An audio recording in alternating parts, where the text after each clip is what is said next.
Hello friends, आज है मार्गशीर चतुर्थ पाली बुधवार।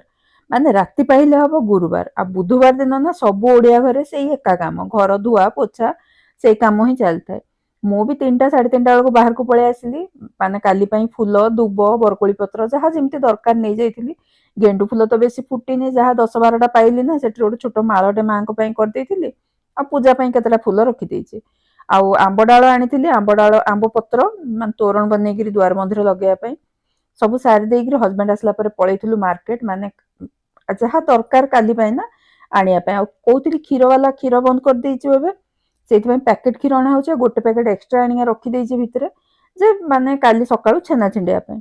आउ जहाँ हेले भी माने गृहिणी ना टिके लोभ भी लागे क्षीर पैकेट ढाली सारला पर ना पुଣି टिके पानी पकेइकिरी ताकू धोई धाइकिरी पुଣି सेटरे देइ देइछि।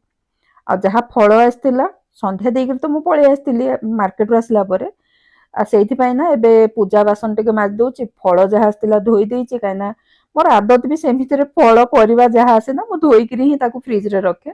आ तो काली पूजा पई सेमितिरे धोइकी रखि देइछि।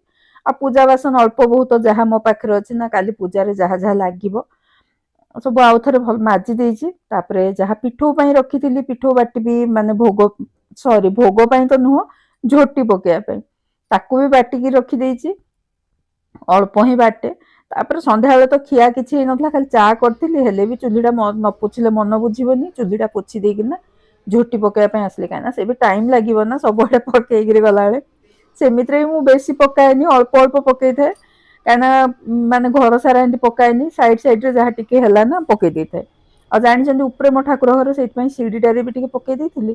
तापरे बाहरे बाहरे तो शीत लागुची जहाँ जेमती हैला पकेइ देइछि। काल सकाळे पुणी आपनक सहित देखा हबो।